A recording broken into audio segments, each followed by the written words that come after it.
political perspective, that's a genius idea. Let me explain to you why. Because if I'm a Muslim anywhere in the world, whether I'm Nation of Islam or Middle Eastern or Indonesian, and I come to understand that the last letter of his name is in the shape of an O, which is similar to the sun shape, of course, an O, circle, and he puts a sun in the middle with a new road coming across it, I would immediately say, wow, the sun is rising in the west. Now again, most Americans, they don't care. They say it's just a symbol. You're reading too much into it, but you must understand the power of symbolism. If I were to show you a swastika and walk around with a flag, you would be repulsed and want to throw me out of here. Symbolism is significant. It really is. You may say it's not, but it is. So I saw that, and I knew the prophecy of the sun rising, but you can't say a lot about it during that time. And I think that it could be, and I'm going to say could be, a cryptic type of message to the Islamic world that I will stand with you. You have someone who is going to stand with you and stand behind you and not be negative or create wars in your countries. What became interesting is another seal suddenly appeared in 2010. The new logo for the missile system in the United States. A government emblem. The new Missile Defense Agency logo is very similar, oddly enough, to the Obama campaign logo. You have what almost looks like an O with the same three stripes. Instead of going downward, now going upward. Now their job is to test missiles that defend the United States and its allies. But what is interesting is it doesn't really look like a sun. It almost looks like a crescent. Well, that's odd because the crescent is the emblem of Turkey, where he made a great speech, including a speech about Islam. And also, that crescent is the universal emblem of Islam. The crescent is on top of every mosque. And I also think it's interesting when you understand that the moon is connected to the crescent. And in the Bible, you have a great war in heaven, Revelation chapter 12, and you also have the symbols of the sun and the moon there used in the symbolism of the Bible. Now, I can't say whether that be a conspiracy, because I told you the other day I don't believe a lot in conspiracy. I believe in cover-ups, and I also believe that there are things that people know they're doing for ulterior reasons, maybe cryptic reasons, to be read a certain way, and I'm only saying this could be one of them. To show you how the Islamic world feels about our president, June of 2009, in a visit to Cairo, they made a special plaque in honoring the president, which simply says, Obama, the new king, Tutankhamun, which is the long name for King Tut. And they see him as the new king of the world. It's also interesting, I don't know if you saw this, but they had made skirts, they had made ceramics that says, Obaman Kamon, which refers back to this great young king that one time was a pharaoh, but was a leader in the country of Egypt. Now, when Obama visited the pyramids, I'll let you look this up because this is interesting. He saw a pyramid, in the pyramids, a carving of one of the great leaders of Egypt. By the way, the leader of Egypt that made a speech that he was going to initiate change in Egypt. And it looks exactly like him. And the commentator even picked it up on the video. It looks like me. The ears, the cut on the chin. It really is quite fascinating, to say the least. Now, let's go forward in time. And actually, we're going forward and we're going backward. We're kind of doing what the book of Revelation does. I was in heaven, I was in earth, I was back in heaven. And so let's go into another direction. We're talking about symbolism here and the significance of symbolism in prophecy. When President Obama accepted his nomination, most nominations are made indoors for security purposes. Two men have made their speeches outside. John F. Kennedy, who made it outdoors, and Barack Obama, who decided to choose the Denver Stadium where the Denver Broncos play their football games to make his acceptance speech. Many people did not know this till it was pointed out that the name Barack was the name of Muhammad's horse, the white stallion that Muhammad rode on. Barack, by the way, oddly enough, in the Hebrew form can be blessed. because Baruch is blessed or blessing, and Barak is a form of the word blessed. In Islam, however, when you mention Barak, it's lightning, because that alludes to the horse that Muhammad rode on. Hussein, Barak Hussein. What is the significance of the name Hussein?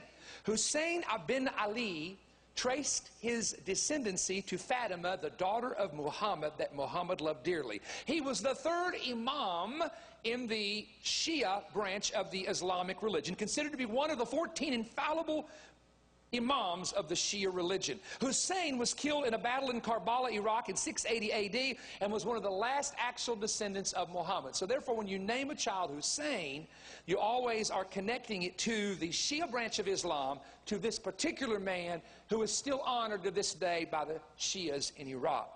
The white horse. What is the significance of the white horse in prophecy? Revelation 6:2, I saw and behold a white horse, and he that sat upon him had a bow, and a crown was given to him, and he went forth conquering and to conquer. Most scholars will tell you that white horse rider is the Antichrist, who comes in peace, the first part of the tribulation period, making treaties, riding on a white horse. One of the first things I learned in the 1990s, when a girl from Iran began to share with me the belief of the Mahdi of Islam, she said it was our belief and is our belief in Iran and around the world that when the Mahdi arrives, you will know him because he will appear riding on a white horse. Well, she said that to me. I turned to the book of Revelation, and she and I together kind of, if I can use the expression, freaked out, because I said, here is what is interesting. I found out later Saddam Hussein would ride occasionally on a white horse. Muammar Gaddafi has a white horse. Ahmadinejad has a white horse. They all go and buy white Arabian stallions in case they are raised up by Allah to be the one who will be the awaited Mahdi to unite Islam and bring in that brand new Islamic empire. The white horse. Very powerful symbolism in Islam. Very powerful symbolism for the horse of Muhammad named Barak. At the Denver Stadium, wow. At the Denver Stadium, when President Barack was giving his acceptance speech, there happened to be the mascot of the Denver Broncos carved, actually not carved, but a statue right above him the entire time he was speaking. Do we know where that is? Which happens to be a white Arabian stallion named Thunder. Symbolism. Symbolism. The Mahdi comes on a white horse. The man who, at the end of days, Revelation 6, comes on a white horse. A white stallion Muhammad rode on. A white stallion named Barak. Barak making a speech with a white stallion above his head. Let me just say something to you. That may be total, complete coincidence, but if I were a Muslim and I saw the seal with the sun rising, and I saw a horse over top of a man's head who doesn't just have a name that's Islamic, but has Muslims in his entire family, I would say to myself, woo, we finally got rid of those cowboys in the West. And now we're going to have somebody that's going to maybe bring peace and initiate some justice for us in the Islamic world. Remember, it's about symbolism. A message to the outside world can be said without saying anything. The point is this. It's to paint the idea that there's a messianic figure, and they use many times symbolism to do that. Now, I'll show you something else real quick. I don't want to make a big issue out of this, but this is significant. During the campaign, he refused to wear an American flag. When asked, how come you don't wear an American pin like the other candidates, he said, I quote, I decided I won't wear that pin on my chest. Instead, I'm going to try to tell the American people what I believe and make this country great, and hopefully that will be a testimony to my patriotism. Of course, after his ratings started dropping, he put on an American pin. His idea was, now listen, he didn't really want to offend anybody outside of the United States. That's like a preacher saying, I'm not going to preach the truth to you because I may offend some of you. The truth is what sets you free. Notice this. When the national anthem, now this was not the Pledge of Allegiance, that was what was reported on the internet, that was incorrect. But the national anthem, oh say can you see, every candidate on the platform did what all Americans do in a sports stadium, put their hand over their heart in honoring the soldiers and the people who have passed away. Picture was snapped, would not put his hand over his heart. Very, very unusual. Now, things like that to me, I could say, hey, maybe he wasn't thinking. He may have had something on his mind. So I can always give anybody the benefit of the doubt. But then you keep coming up with the information and you say to yourself, okay, is this being done on purpose? Is this being done on accident? Is this just a coincidence? We report, you decide. You know what I'm saying? I do remember this. I do remember that during the campaign, when people simply called him by his full name, Barack Hussein Obama, the CNN and MSNBC went into a rage. And they said these people are Islamophobic, using his middle name. And he literally would not use his middle name or emphasize his middle name during the entire campaign. Interestingly enough, on his interview with Arabic television, in his interview and speeches in Turkey, and his appearance in Egypt, he is proudly introduced as Barack Hussein Obama. Now, doesn't want to use it much in America, but uses it in the Islamic world. From a political perspective, honestly, great idea. Brings the crowd in with you. Makes you feel like you're with them and they're with you. Politically, great idea. But I don't like double standards. If you're going to say your name their way, use it as president. Don't be hesitant to use it in America, because there's nothing wrong with the man's name. Barack is in the Bible, folks. There was a man named Barack that was there's nothing wrong with his name, but it makes you begin to think, why won't you do it here? Well, you'll do it there. And the answer would be, because of 9/11 and the war on terror, there would be people that would be a little bit cringe when we're fighting a Saddam Hussein, or we have people in Pakistan with that name who want us dead. It just does create... Can I give you the comparison? Oh, I better not do this. Somebody's going to really criticize me if I say this. But never mind. No, I'm really going to leave that alone. That's not wise. Number two, statements that he made in Turkey. He made the statement, we are not at war with Islam, nor ever will be. Now, while that's true, we are at war with Islamic fanatics. Folks, everybody were fighting in Pakistan, and everybody were fighting in Iran, and the guy that tried to blow up the car in New York, they were not Baptist. Nor were they Presbyterian, nor were they Catholic, nor were they Buddhist, and nor were they Hindu. In case Washington has not noticed, let me put them on notice. Everybody we're killing in these countries that want us dead are Islamic fanatics.